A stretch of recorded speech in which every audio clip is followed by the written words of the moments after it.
The man who refused to wait for life. There was once a man whose friend could never understand him. Every time they met, the friend asked, "Why do you work so much? When are you going to start living?"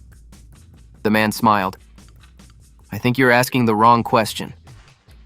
One afternoon, they were walking through a park.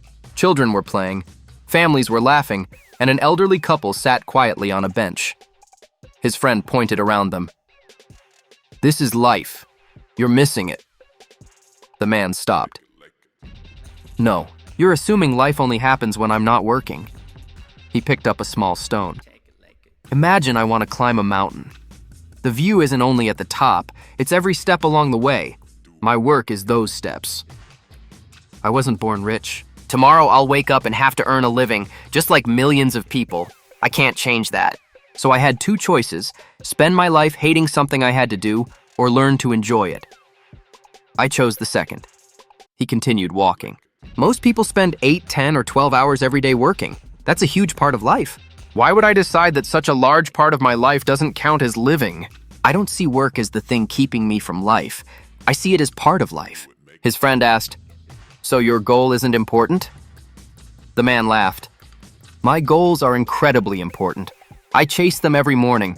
I want to build businesses. I want to create opportunities. I want to give my children choices I never had. I want my wife to live with less uncertainty. I want to leave something behind that will outlive me. But I refuse to let those goals decide whether today is a good day. Too many people tell themselves they'll be happy after they make enough money, buy the house, retire, or finally succeed. But what if that day never comes? If I postpone happiness until I reach my destination, I've given my destination control over my life. So I made a different decision. My goals give me direction. They don't give me permission to be joyful. I can chase my dreams with everything I have and still enjoy today."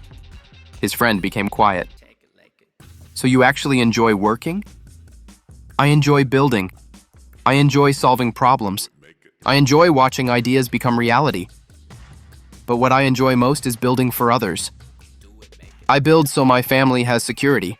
I build so my children start farther ahead than I did. I build because creating something bigger than myself gives my life meaning. When you see me working, you think you're seeing sacrifice. I see purpose."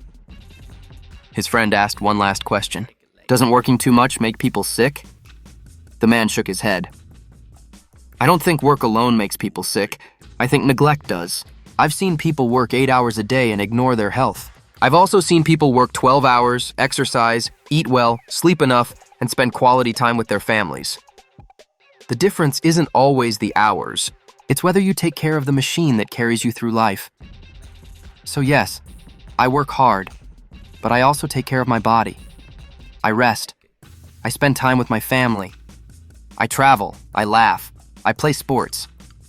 My life isn't divided into work and living. It's all living."